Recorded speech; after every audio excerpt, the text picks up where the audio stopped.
Today we're tackling outreaching brands for brand deals. Whether you're a large creator or a small creator, you should always be outreaching brands, putting yourself on their radar so that you can lock those brand deals and make that money. Today I'm going to share some best practices that I've learned from working in marketing for over a decade at this point. From building programs for brands and booking hundreds of content creators for brand deals to negotiating over $300,000 worth of brand deals on behalf of creators, I'm going to share what's worked best for us on this journey, and hopefully you'll glean some powerful insights that can get your monetization moving in the right direction. We're going to break this into 3 pathways. First is the 25 seed list, next is the actual outreach, and then third, we're gonna dive into following up, which is like never the fun part, but it is a necessity. Don't feel like you have to scribble all the notes down. I'm going to give you some comprehensive templates and notes so that you can deploy this methodology relatively easily. First, I'm gonna start with a few quick tips that you should be doing because it's going to increase the brands outreaching you and increase the amount of opportunities that you get approached for so easily. So the first thing is put your email in your IG bio. I'm not going to lie. I'm going to be super transparent. I'm going to pull back the veil, the curtain a little bit here. Marketing teams are busy and often they're chaotic. Often they're understaffed. Often they're running around like chickens with their heads cut off. When we're building a campaign and we're looking at creators for whatever the specific campaign is that we're building, we're going to default, especially if we have a short timeline, to creators where we can find their contact information incredibly easily. The problem with like DMing and outreaching is not only that it takes a lot of time, but often creators don't see things in sort of timeline, quick response that we need. So we're looking for creators where they make their contact information super easy to see. When you put your email in your bio, when you put your email in your big link, when you make it easy to contact you, you will be contacted more. There's been so many times, I'm going to be honest, where I've like come across creators where I'm like, oh my God, I love their stuff, but I have like a 2-day turnaround on this and I cannot find their email to save my life. And I'm not going to wait around hoping that we're filling our queue by sending them a DM and hoping that they'll get their email to us or they'll get contact information to us in time. Make it easy and you're going to see an increase in brand outreach directly to you. Secondly, you want to go into this outreach process with your rate card, your profile analytics, your portfolio, your update links, all of that ready and waiting so that you can keep the process very nimble. Agencies, marketing companies, influencer managers are often moving quite rapidly. And so if you're sending them outreach, you're getting on the radar, you're getting responses, you don't want to have a long delay on your end in getting pertinent information to them. People in marketing always have a really, really long to-do list. And what you're doing when you're outreaching them and putting yourself on their radar is you are extending their to-do list. It's very easy to lose their attention when they're bouncing off the walls. So the more nimble and thorough you can be in providing information, the better chances are that the brand deal conversation process will progress more rapidly for one and more successfully. I know this feels like a lot of responsibility on you as a content creator, and I want to highlight that overall thing that you can do to benefit your content creator career the most is to just make badass content and really, really thrive at being a content creator. But inevitably, we like to take control of what we're doing. We like to steer the ship, and taking control of your own brand deal outreach is going to be something powerful that you can do. Let's move on to the first point, the 25 seed list. What is seeding? Seeding is basically planting seeds, building a list of people that you want to outreach to begin with. I always recommend doing this first versus brand by brand because it actually lets you get some momentum behind you and you can sort of bulk do it. Nobody really loves to send a bunch of emails. Nobody really loves to send a bunch of outreach. It can be very tedious. And so you're going to have more success from a consistency pathway if you're building a list. 25 is the magic number. More than that, it gets really daunting because it's like, oh my God, I have 50 to 100 people to outreach. We're not doing a boring generic mass email send. We are customizing an email for each of these. So when you build a list of like 50 to 100, that can feel really daunting. But also, this is where content creators can hide because, you know, we get those complexes, that like imposter syndrome, all of these things creeping in that kind of push us back from outreaching. And so it can be really easy to just be like, I'm just going to build my list. I'm going to keep building my seeding list. I'm going to get lost in my seeding list and never actually move to the point where we're locking deals. One key point here for creators who have representation versus creators who don't have representation is just that you can still make your 25 seed list and just pass it on to representation if you have representation and say, can we please outreach these brands? It's going to depend on your relationship with your representation, but our content creators will send us brands all the time that they're like, we'd love to work with them and we'll outreach them. So that's the only difference. Obviously, if you don't have representation, then you're going to handle outreach on your own. So we're going to walk down what the seeding list actually looks like. One key point that I want to make clear is that you're not listing off a bunch of massive, large corporations on here. So it's great for your vision board, for your manifestations, all of that fun stuff to put the big companies, the Apples, the Googles, whoever it is that is like your dream large, massive company to work with. But on this list, we're focusing on small to medium-sized companies. Why? Because A, if you outreach Apple, you're never going to get to a decision maker. You are going to go through a whole corporate pipeline and be popped out into like the ether. Because a lot of these large corporations and brands utilize agencies anyway. The 2 best ways to really reach these big brands is to just honestly focus on building your platform so that you flag for agencies and outreaching agencies specifically, which we'll talk about a little bit later. So let's go into this list and all of the information that you need to fill it with. So you need the brand social link, the creator outreach email or contact page. You're going to want to list off their industry. And then if you want to save yourself some time, you're going to create a note section and add interesting ideas that come to you about how you could work together or specific alignments that you see for the brand and your audience. And the reason you want the brand social link is it's going to make it a lot easier when you're filling out the the email later to go and grab pertinent information or even remember like what the brand is that you were outreaching. For the outreach email section, if you can find like the person in charge of partnerships or social, that's going to be beneficial to have that direct contact. If you can't find a specific person's email that you want to outreach, you can use the general info at whatever or hello or whatever it is they have on their site, or you can use their contact page. I like using contact pages if I can't really find like a specific email and they don't list it off anywhere on their site, because at least I know that somebody on their team has seen it. And when you're dealing with a small or medium-sized company, you have a better chance of that getting forwarded along. But it doesn't hurt to add both of those, both the contact page and an email for easy access. You're only going to outreach one to begin with, but in our follow-up stage, we'll talk about why it would be beneficial to have both of those in your sheet to make things extra super easy for you. Okay, so moving on, you've just completed your 25 seed list. Way to go, epic, badass. Here we go. So now we're going to move into brand outreach, the very fun part where people feel social anxiety and they feel the creeping in of their inner saboteur. We're going to make this so easy for you. Thanks to this list, you're going to have all of the necessary information you need to make your email. So what are you going to do? Well, for one, you are going to have a template, but you're not going to like phone it in generically or just rely on ChatGPT, because I can already tell you there's so much fatigue on like the creator relation side from receiving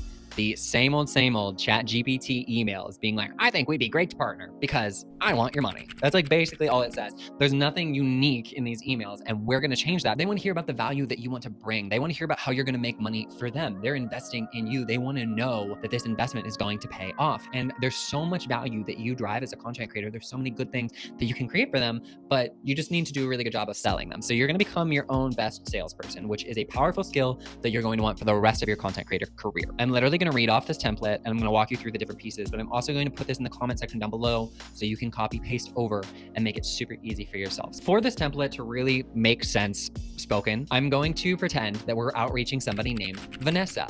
Vanessa works for a protein powder company. That's how we're going to relate this back. Obviously, you'll adjust all this information based on who you're outreaching. Hello. If we didn't know Vanessa's name, we wouldn't put Vanessa, we just put the brand name. So hello brand name, or in this case, hello Vanessa, insert my name, I'm Britt.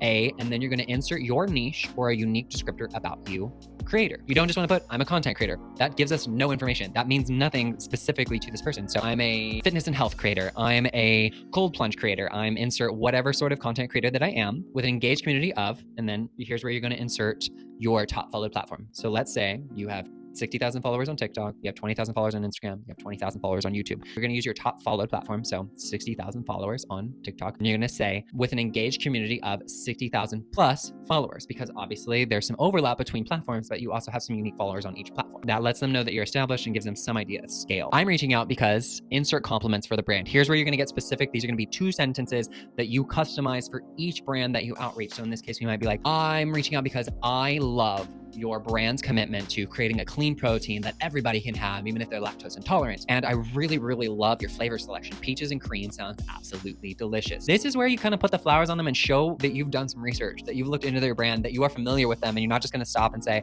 I love that you create protein powder.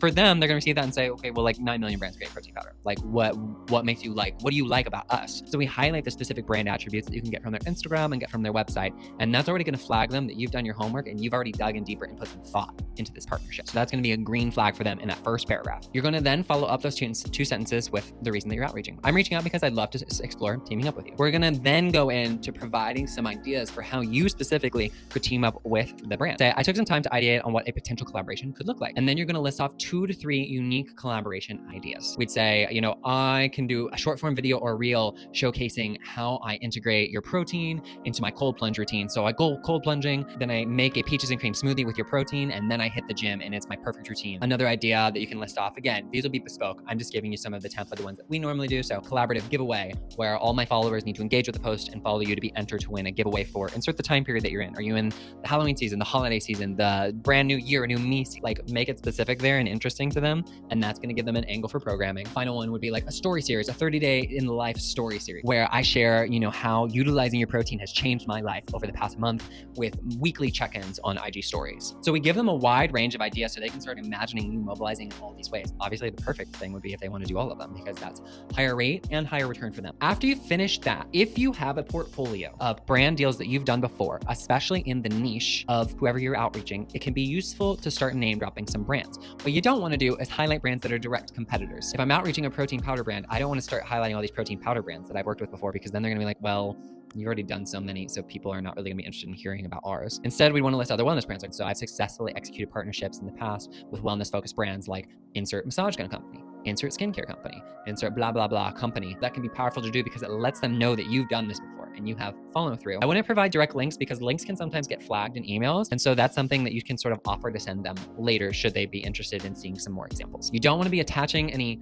big old PDFs of your history onto these emails in your outreach email. It'll get flagged as spam. It'll just be this extra addition. Like wait for those to be requested, or once you have an open dialogue with them, you can pass that along through there once you know that they've sort of accepted your email into their inbox. You're going to wrap it up with, here's a quick glance of my socials. You're going to provide your username. If you have multiple usernames, that is something that you shouldn't really have on social media. You always want to have your username be the same across channels, but I also understand that sometimes people just beat us to the usernames that we wanted. If you have multiple usernames, just make sure that you list those out for the different platforms, and you're going to put the platform and then how many followers you have on each platform. I'm always split on this between providing hyperlinks and not. Just depends on if you're going to get flagged by the system. At this point in time, because more and more emails get flagged, I don't include hyperlinks. That's why you want to put your username so you're easy to search, and then you can always send them hyperlinks. Once again, they've sort of accepted you in the inbox. There's a conversation ongoing. You can start providing attachments and links and all that fun stuff. Then you're going to wrap it up with, if this sounds interesting, I'd love to explore further. Thank you for your time. I'm excited about the potential of teaming up. You're going to sign off. You're done. You did it. You did it. You sent a brand outreach email.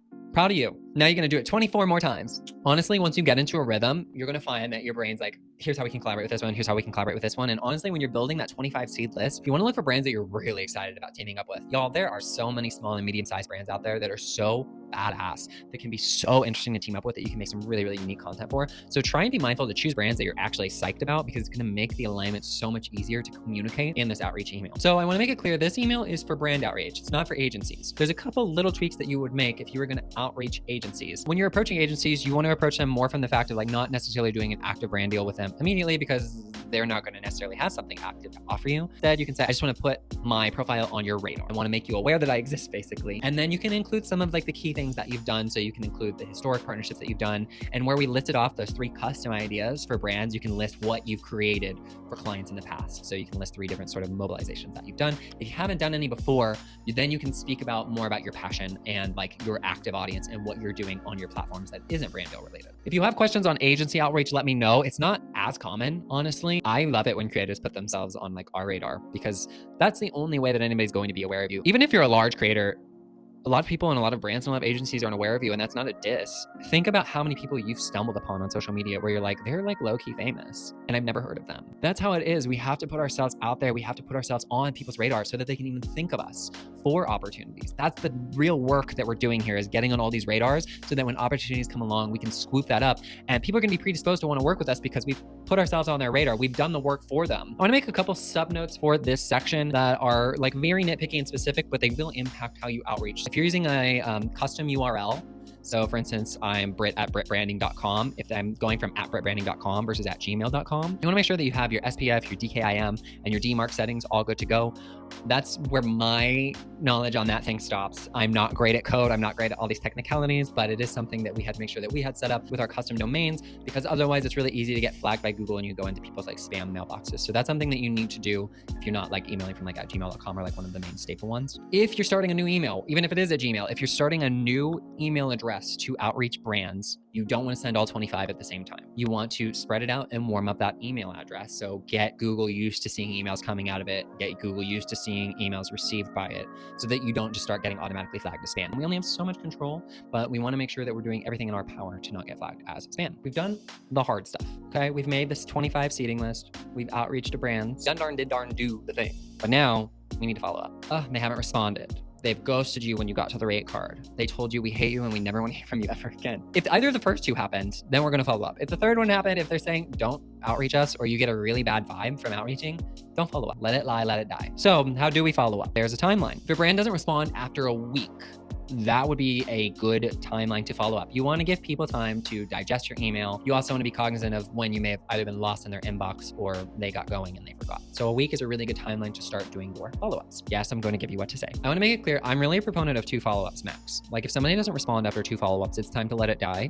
Nobody likes to be hammered with a million emails following up. Like no response, just very much like in dating, no response is a response. So what we're going to say on our follow-up here to the brand after our big outreach email was, hello brand or contact. Hey, Rebecca.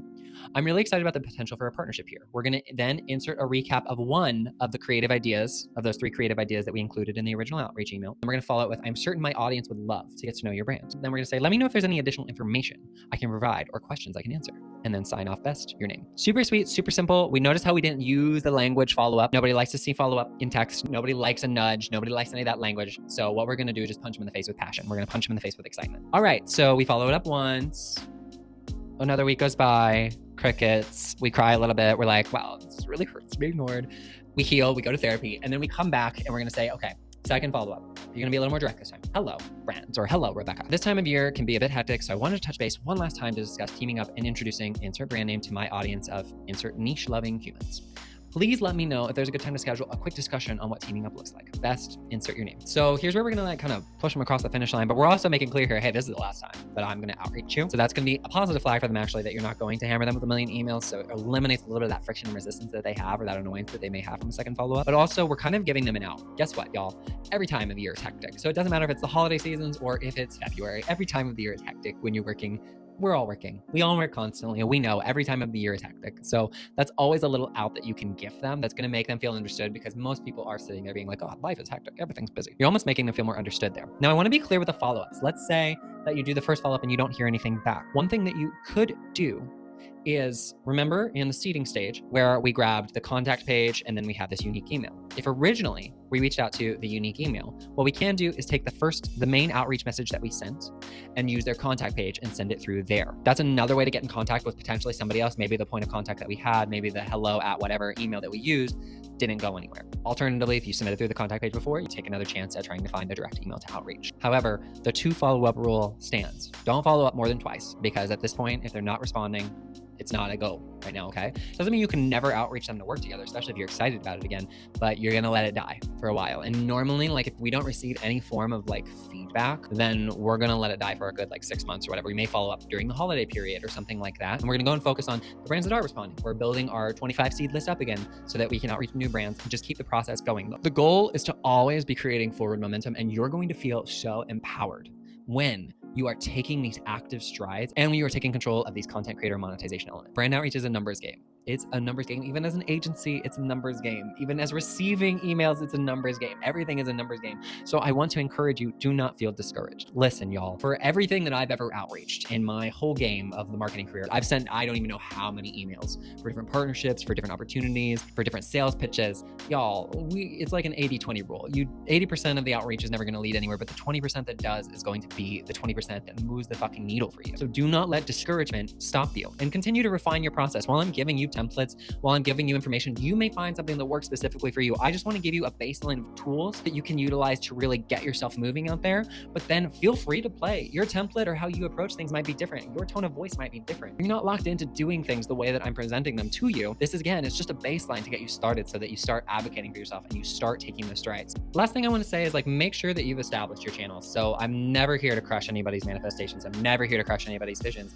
But if you haven't really built a content creator channel yet, like if you haven't actually developed consistency, if you only post like once every 3 months and you only have like 100 followers, like you may be able to deploy for UGC or affiliate, which is a completely like separate video and separate approach. We're really talking about paid brand deals in this video, and you're not going to get far utilizing even this approach if you haven't done the work first to build your content creator portfolio, who you are. You haven't developed an audience. Like that is the value that you're trying to sell to these brands, is the audiences that you've organically built, the niche that you've built, your own voice online. They need to have that to see. You can always start building a seeding list and all this now and keeping track for when you get to that stage. But if you haven't done the work of already creating a platform, that's where you need to go focus first. And I say that with all the love and like belief in you in the world. That's just what you need to do first. All right, so we made it to the end. I hope that you found this video impactful. It's always my goal to empower content creators. I believe content creators are the current and the future of the marketing landscape. Notice how I say content creators, not influencers. Again, we coordinate campaigns for brands throughout the year. And if you're interested in being put on our radar, then just comment join below and I'll send you a little form that you can fill out. And then you're just on our radar and our Rolodex. So if we have anything come up that you're a good fit for,